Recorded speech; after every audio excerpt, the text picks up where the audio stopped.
Salam, axşamınız xeyir olsun. Günaz TV'ye baxırsınız. Studiyada Aynur Zahid əvvəlcə əsas xəbər başlıqlarına qısaca nəzər salaq. Hörmüz gərginliyindən sonra Avropada qaz qiymətləri 11% artdı. Avropada benzin şoku sonrası elektrikli avtomobillərə tələbat artır. Trump Xark adasına qoşun göndərməyəcək. İranla müharibə bitməyib və yeni hadisələr mümkündür Netanyahudan açıqlama. Ermənistan, Azərbaycan və Türkiyə ilə münasibətləri genişləndirmək istəyir. Paşinyandan açıqlama. İndi isə daha ətraflı. Bloomberg xəbər şəbəkəsi bildirib ki, İranın Hörmüz boğazını yenidən bağlaması və Ərəb körfəzindən enerji axınının kəsilməsi ilə bağlı narahatlıqların artması fonunda Avropada təbii qaz qiymətləri yüksəlib. Məlumata əsasən bazar ertəsi Asiya sessiyasının ilk əməliyyatlarında təbii qazın futures qiymətləri 11% artaraq hər megawatt saat üçün 43 avroya çatıb. Bloomberg yazır ki, bu qiymət artımı Tehran tərəfindən cümə günü su yolunun açıq olduğu barədə verilən açıqlamadan sonra baş verən enişi kompensasiya edib. Qiymətlərin yenidən artması Hörmüz boğazında davam edən gərginliyin dünyanın ən mühüm enerji transit marşrutlarından birində tədarük təhlükəsizliyi ilə bağlı narahatlıqları gücləndirdiyi və qlobal bazarlara təzyiqi artırdığı bir vaxtda baş verir.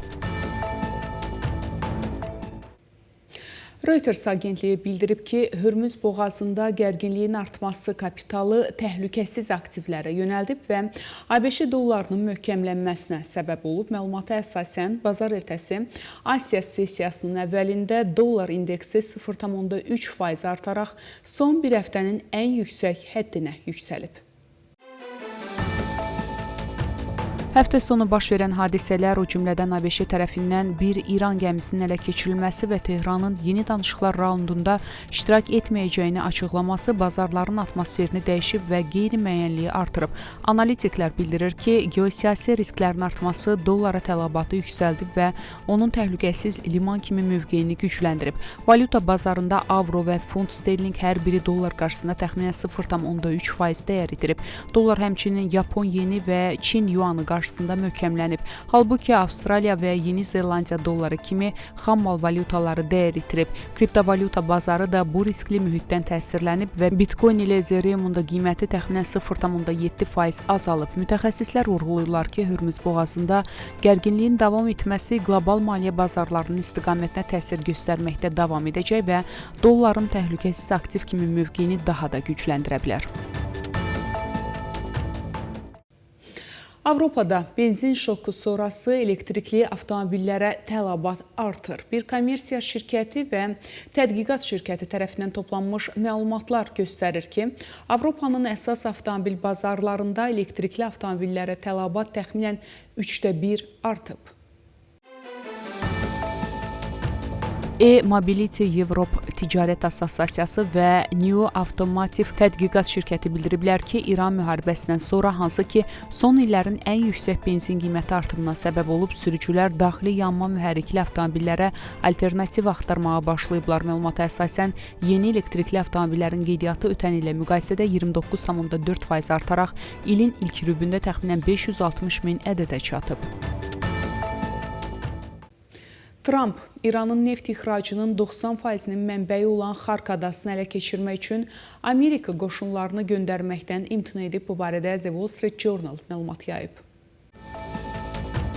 Trump missiyanın uğurlu olacağına və bu ərazinin ələ keçirilməsinin Birləşmiş Ştatların boğaza çıxışını təmin edəcəyinə əmin idi. O, Amerika tərəfinin itkilərinin qəbul edilməz dərəcədə yüksək olacağından ehtiyat edir. Trump seçki kampaniyasını xarici müharibələrə son qoymaq şüarları üzərində qurub. Ancaq prezident kimi o, 7 əvvəlki prezidenti narahat edən milli təhlükəsizlik problemlərini həll etmək üçün Amerikanın hava və dəniz gücündən istifadə edə biləcəyinə stavka etdi. Bu arada İrandakı müharibə bitmə əlaməti göstərmir və ən əsas ticarət yolu bağlı qalır. Prezidentin impulsiv liderlik tərzi heç vaxt uzun sürən hərbi münaqişədə sınaqdan keçirilməyib.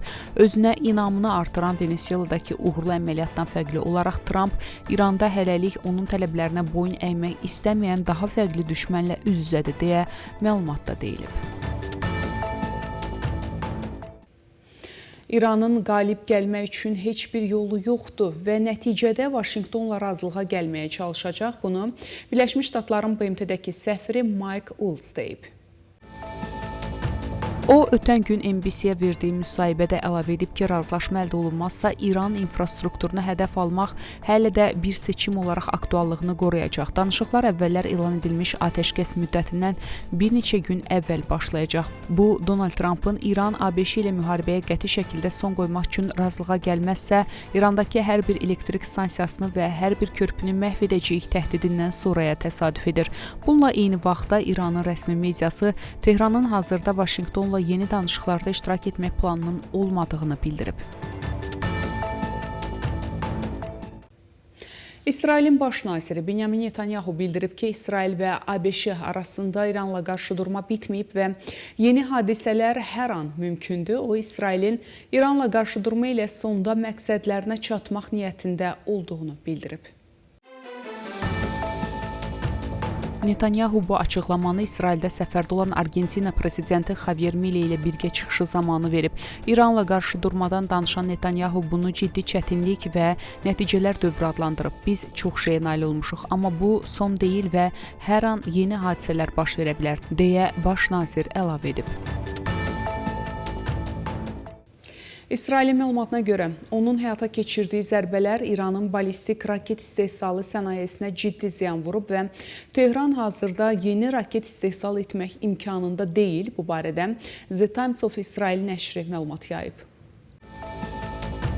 Yüksək rütbəli İsrail hərbi rəsmilərinə isnadən bildirilir ki, bu qiymətləndirmə İsrail üçün təhlükə hesab edilən silahların hazırlanmasında istifadə olunan əsas obyektlərə endirilən zərbələrdən sonra aparılıb. Bununla belə rəsmilər cümə günü keçirilən brifinqdə qeyd ediblər ki, İranın ən azı müəyyən istehsal imkanlarını bərpa etmək üçün sürətlə hərəkət edəcəyi gözlənilir. Hesabata görə bərpa prosesinin sürəti bir neçə amildən asılı olacaq. Bunlara ABŞ ilə mümkün razılaşmada İranın raket proqramına qoyula biləcək məhdudiyyətlər, Çin kimi müttəfiqlərdən material və avadanlıqlara çıxış, eləcə də Tehranın bu sənayenin yenidən qurulmasına nə qədər vəsait ayıracağı daxildir. Buraxılışımız davam edir. Qonşu ölkələrlə münasibətlərin qurulması Ermənistanın balanslaşdırılmış xarici siyasətində mühüm rol oynayır. Bunu Baş nazir Nikol Paşinyan bugün Hakim Vətəndaş Müqaviləsi Partiyasının seçki qabağı proqramının təqdimatı zamanı bəyan edib.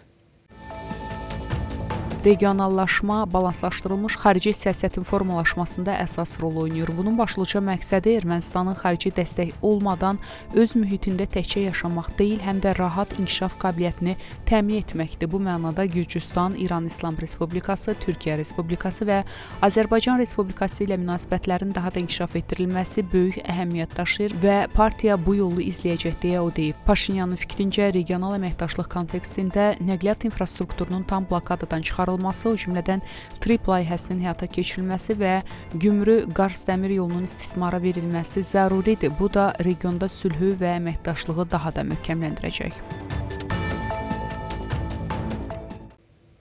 Ermənistan Kollektiv Təhlükəsizlik Müqaviləsi Təşkilatında aktiv fəaliyyətini bərpa etməyi planlaşdırmır. Bu barədə Ermənistanın baş naziri Nikol Paşinyan bugün Hakim Vətəndaş Müqaviləsi Partiyasının seçki qabağı proqramını təqdim edərkən bildirib.